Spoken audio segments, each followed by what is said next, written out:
বর্তমান যুগ সোশ্যাল মিডিয়ার যুগ, আর এই সোশ্যাল মিডিয়াটা কিন্তু আমরা প্রত্যেকে ব্যবহার করে থাকি এবং এই আমাদের জীবনের সাথে সোশ্যাল মিডিয়াটাও ওতপ্রোতভাবে জড়িত। এমন কোনো ব্যক্তি নাই যে হাতে মোবাইল নাই এবং সে ব্যক্তিটি সোশ্যাল মিডিয়া ব্যবহার করেন না। এখন বিষয়টা হলো, আমাদের এই সোশ্যাল মিডিয়াটা পুরো পৃথিবীটাকে আমাদের হাতের মুঠোয় নিয়ে এসে দিয়েছে এবং আমরা অনেক উপকারিতা পাই এখান থেকে। তো এই উপকারিতার পাশাপাশি কিন্তু অপকারিতাও রয়েছে, যে অপকারিতাগুলো আমাদের জীবনকে ধ্বংস করে দিতে পারে, বিনষ্ট করে দিতে পারে। ঠিক একই রকম একটি সাইবার ক্রাইমের ঘটনা আপনাদের সামনে তুলে ধরবো, যে ঘটনাটা আসলে অনেকের জীবনে ঘটে যায়। তো আমি বাসে ভ্রমণ করি, অনেক সময় বাসে ভ্রমণ করতে হয়। তো বাসে ভ্রমণকালে আমার পাশের সিটে একজন ব্যক্তি বসা ছিল। সে ব্যক্তিটি আমার বাসে ওঠার পর থেকে কেন জানি টেনশনে ভুগছিলেন। সে কঠিন একটা টেনশনে ছিলেন। হঠাৎই তার ফোনে একটা ফোন কল আসে, তার গার্লফ্রেন্ডের ফোন। সে ফোন দিয়ে অনেক কান্নাকাটি করছে এবং আমার পাশে বসা লোকটি বারবারই তার উপর রাগান্বিত হচ্ছে। এক পর্যায়ে বিভিন্ন কথাবার্তা কথোপকথন হয়ে ছেলেটি রাগ করে ফোন কেটে দিল। আমার কৌতূহল হলো আসলে কি হইলো, আমার পাশে বসা মানুষ, আমিও তো মানুষ, এ কারণে তাকে বললাম, ভাইয়া কি হয়েছে বলা যাবে? তো সে প্রথমে না দ্বিধাবোধ করলেও পরবর্তীতে কিছু দূর যাওয়ার পর সে বলে যে, আসলে ভাই, মেয়ে মানুষের মাথায় বুদ্ধি খুবই কম। আমি বললাম, কি হয়েছে বলেন। তো সে আস্তে আস্তে খুলে বলা শুরু করলো যে তার গার্লফ্রেন্ড ছিল, তার গার্লফ্রেন্ডের এক ধরনের আপত্তিকর ছবি কে যেন নিয়ে তাকে ব্ল্যাকমেল করতেছে এবং টাকা দাবি করতেছে। তো আমি বিষয়টা শুনে একটু কৌতূহলবশত বললাম যে, কে, আপনি কি জানেন না? তো বলছে, না ভাইয়া, সে আমাকে বারবার দোষারোপ করতেছে। সে বলতেছে আমি নাকি এই কাজগুলো করতেছি, কিন্তু আসলে ভাইয়া বিশ্বাস করেন, আমি আমার গার্লফ্রেন্ডের কেন ছবি নিয়ে আমি তাকে ব্ল্যাকমেল করতে যাব? তো আমি বললাম যে, যারা ব্ল্যাকমেল করতেছে তাদের দাবিটা কি? তো সে বলল যে দাবিটা হচ্ছে উপরের অংশের ছবি আছে, নিচের অংশের ছবিটা চাই। আমি হতভম্ব হয়ে গেলাম এবং আমি সোশ্যাল মিডিয়া নিয়ে একটু বেশি ঘাটাঘাটি করি, এই কারণে আমার কৌতূহলটা আরও একটু বেশি জেগে গেল। তো আমি বললাম, আসলে আমি কি কিছু কথা বলতে পারি? যে বললো যে হ্যাঁ বলেন। তো আমি বললাম যে, আপনার কোনো বন্ধু বান্ধব যে আপনার গার্লফ্রেন্ডের সাথে পরিচিত আছে, এমন কি কিছু আছে? বলছেন, না ভাইয়া, আমি আমার গার্লফ্রেন্ডকে কারোর সাথে পরিচয় করিয়ে দেয়নি। তারপর আমি বললাম যে, ভাইয়া, আপনার গার্লফ্রেন্ডের সাথে কি আমার 1 মিনিট কথা বলিয়ে দেবেন? তো হচ্ছে, ইটস ওকে, হ্যাঁ ভাইয়া বলেন দেখি। আমি বলছি, আমি চাইলে সমস্যাটা হয়তো আমি সমাধান করেও দিতে পারি, আপনি যদি আপনার গার্লফ্রেন্ডের সাথে একটু কথা বলে দিতে পারেন।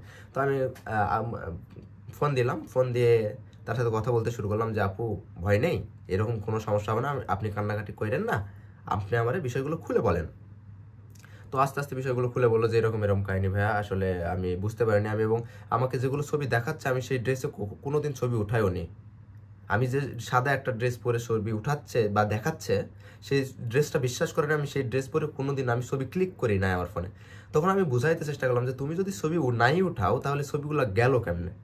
কাউকে তো সেন্ড করতে হয়, ছবি তো কাউকে সেন্ড না করলে এটা কোনোভাবেই পাওয়া সম্ভব না। তাহলে এই ছবিগুলো অন্য কেউ কিভাবে পালো? তো এইভাবে সে কান্না করছে এবং বলছে, আমি কোনোভাবে এই ছবিগুলো করি নাই। তখন আমার মাথায় প্রশ্ন জাগলো যে, তুমি কি কোনো কাউরে এমন পার্সোনাল ছবি শেয়ার করেছো, এরকম কি কিছু আছে?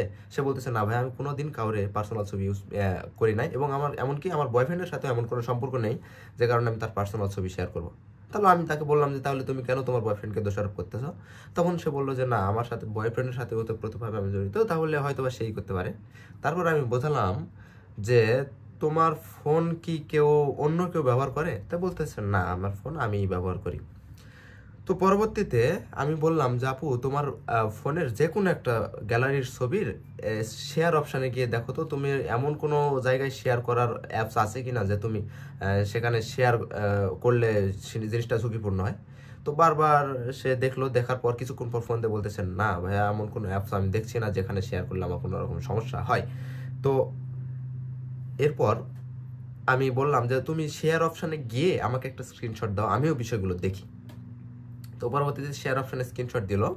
স্ক্রিনশট দেওয়ার পর দেখলাম সব অ্যাপস একদমই ঠিক আছে, কিন্তু একটি অ্যাপস ছিল ওয়াইফাই এর সাথে প্রশ্নবোধক চিহ্ন।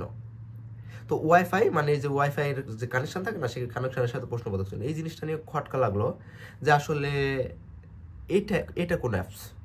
তো পরবর্তীতে আমার মাথায় যে ঢুকে গেছে এই অ্যাপসের মাধ্যমে কোনো কিছু হয়েছে। তো পরবর্তীতে আমি তার বয়ফ্রেন্ডকে পাশেই ছিলাম, বললাম যে, ভাইয়া, এই অ্যাপসটা কিসের? তো ও ভাইয়া, এই অ্যাপস এমন কিছু না, আমি ইনস্টল করে দিয়েছিলাম আমার গার্লফ্রেন্ডের ফোনে। আমি বললাম যে, কেন এই অ্যাপস ইনস্টল কেন করে দিয়েছিলেন?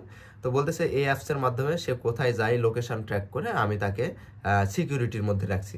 তা আমি বললাম যে আচ্ছা তাহলে আপনি এই সিকিউরিটিটা কোথায় আপনি আমাকে দেখান। তো বলছে ভাইয়া এই অ্যাপসের অ্যাক্সেস আমার কাছে নাই, আমার এক বন্ধু লিমন ছিল, সেই লিমন আমাকে এই যখন আমি তাকে বলতাম যে আমার গার্লফ্রেন্ড কোথায় গেছে একটু দেখে দিত, তখন সে ওই লোকেশন দেখে আমাকে জানিয়ে দিত।